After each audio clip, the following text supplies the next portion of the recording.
The Philadelphia 76ers have extended their losing streak to 4 games and are 2-7 in their last 9. After briefly showing some signs of climbing up the standings, they are right back to tumbling down. And while there were some positive takeaways from the loss to the Knicks, an overtime loss, and this team did compete at a higher rate than we've seen for a good part of the season, it is a little late for moral victories on this season. So I want to break down a little bit about this game and really want to dive into what we know about Joel Embiid and the continued absence that is going on there. But we're going to start positive and kick it a little bit off with tonight's game. 125-119, an overtime loss by this Sixers team here. They did run out of gas in overtime, and I understand a little bit of criticism there that it felt like the Knicks woke up, but just being able to push this Knicks team to overtime as they were shorthanded was pretty, I guess, impressive to me. Refreshing to see a different level of effort than we've typically seen from this Sixers team. But to dive into some of the statistics, Tyrese Maxey, a grown-up performance from him tonight. 33 points, 6 assists, 6 rebounds, shot 13 of 32 from the field. A lot of shots, I know, but who else is going to take him on the Sixers roster?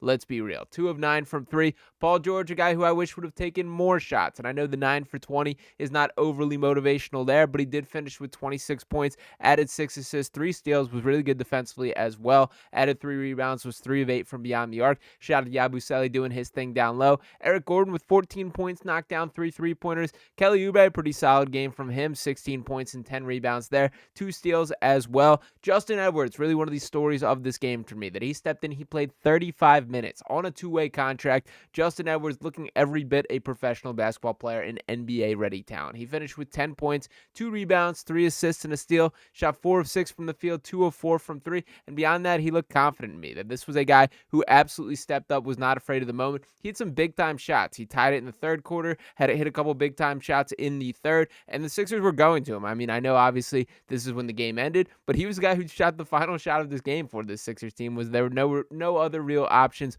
of the inbounds. So shout out to Justin Edwards for really stepping up. But to me, the story of this game and really of this season continues to be the absence of Joel Embiid. And tonight was especially weird to me because it seemed like a legitimate chance, obviously the Sixers being on a back-to-back, that he was going to play yesterday. All the lead-up, Nick Nurse saying that he's going to go through warm-ups, that there's a real chance they're hoping that he's back. He ultimately did not go yesterday, and then he was ruled out pretty early on in the day. So my personal reading the tea leaves, it felt like they were saving this team, or saving the Sixers roster with their main stars to not play last night so they could compete tonight, but obviously not the story with Joel Embiid. Now, to dive into what we know, I first want to start out with this from Kyle Lowry, who I think sums it up great, and I'm going to lean on his reporting pretty heavy here. So he starts off tweeting an inaccurate representation of the situation, saying Joel Embiid sprained his foot falling over a security rope on Christmas, played in 4 more games, and only missed a back-to-back on the rest of the road trip, and now has been out for a week and a half with what has been deemed a, quote, day-to-day issue.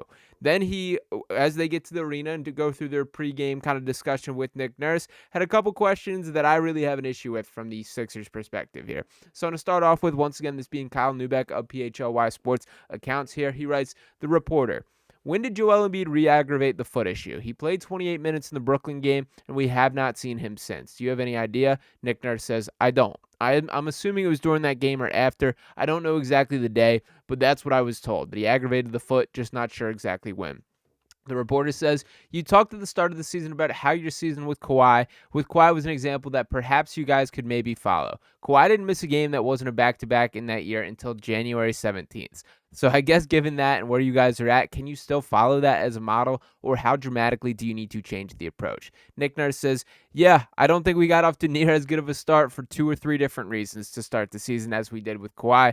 I still think that we were kind of similar where we weren't 100% sure Kawhi was going to be ready to start at the beginning either, but he was. And new certainty started with back-to-backs, and he kind of kept improving, and there were other step-backs, no other parts of his body or any other setbacks. So I think it has not become very comparable right now. I think we're just trying to get Joe on the floor as soon as we can. I think, we're still kind of day-to-day, I think. I'm just hoping he's going to be at practice on Friday and ready to go for the next one. And the reporter asks, is there any specific test or anything that Joel has to pass? Nick Nurse says, not that I know of. They just tell me if he's ready to go or if he's not ready ready to go. And this is where I want to stop and interject for the first time here.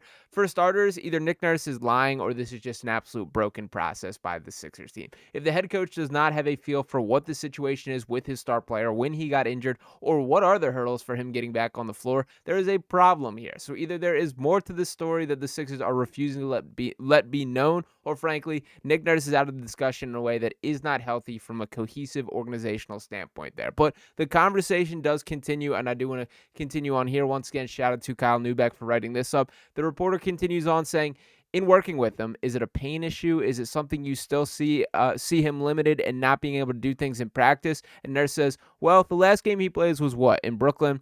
I kind of always judge it by what he looks like in games. And, I say this a lot too. When he's driving the basketball and taking to the paint and things, I think he's usually feeling pretty decent. I think you'll see games where he stays on the perimeter, doesn't roll as much, doesn't post as much, and that's when he's probably playing through something. That's just kind of my own gut instinct, right? So, yeah, I mean, that game, I think he played 30 minutes. He was driving the ball and feeling pretty good and all that stuff. But again, obviously the foot is bothering him since then. And the reporter says, if you get your 3 stars on the floor and play every game together between now and the deadline, you're going to top out at 20 games together before you have to make some pretty big decisions. Do you think that's enough time to reasonably make a decision, not just impacting this year, but potentially the seasons ahead? Nurse says, well, I mean, I'm the coach, right? And I hope that we make decisions that are going to make our team better. I hope we think like that all the time. Every opportunity you got, whether it's in the draft, whether it's in free agent signings, whether it's the trade deadline, whether it's the buyout market. There's these kind of markers that you can possibly improve your team. And I'm under the assumption that until you think your team's perfect, you better be trying to improve it. To answer your question, I think yes. In those, I think there was something to see there. I think we'd all probably agree we could use a little, just for the sheer number of injuries we could use some depth help, right?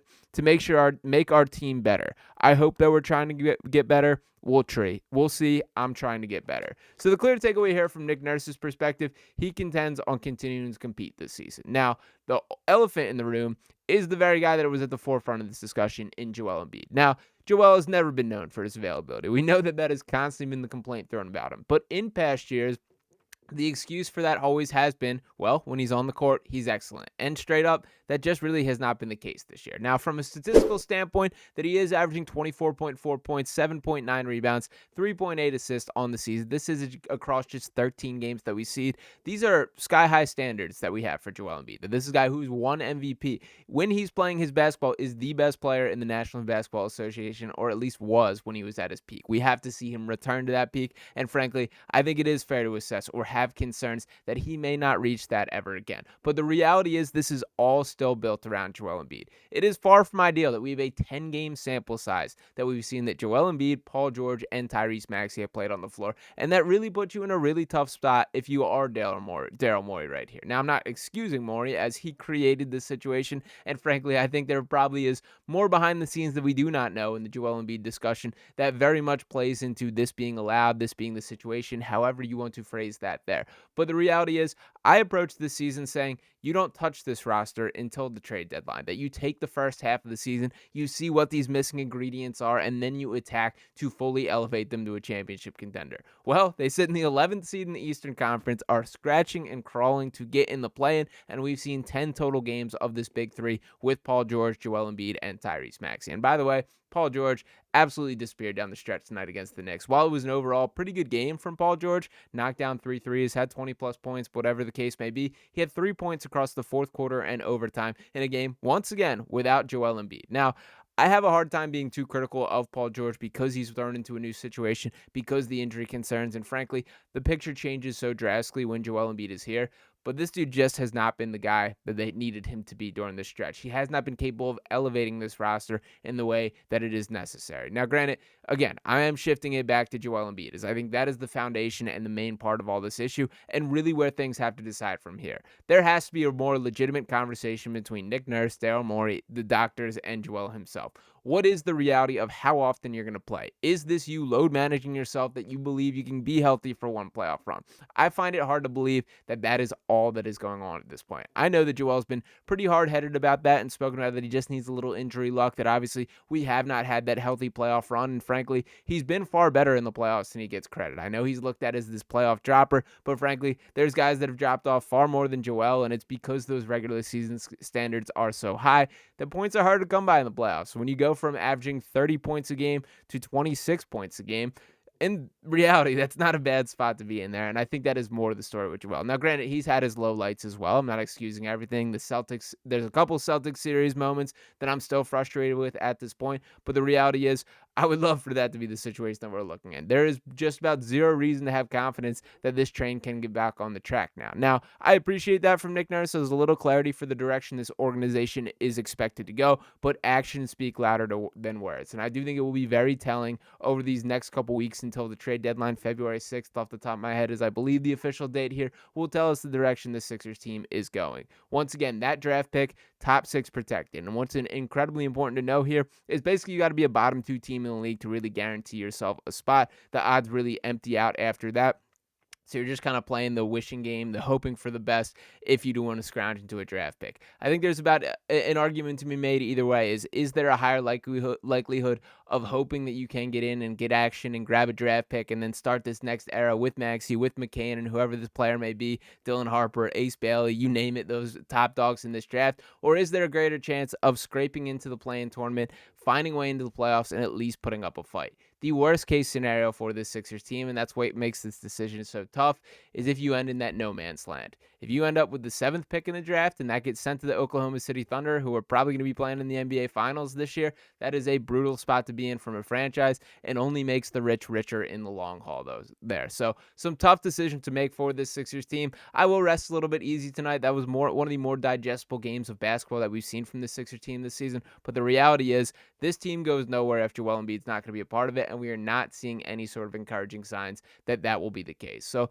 let me know what you guys think in the comments, and particularly about that interaction between Nick Nurse and the reporter there. I thought it was pretty telling on what the situation with Joel as a whole, but the reality is, who knows what happens from here. A lot more questions than answers with the Sixers team, and very frustrated that is the state of the franchise at this point in the season. But once again, do want to hear from you guys in the comments. Appreciate each and every one of you guys tuning in this video. As always, make sure you're smashing that subscribe button if you have not already. Drop a like on this video here, and we'll be back talking to you next time right here on Sixers Digest. Peace.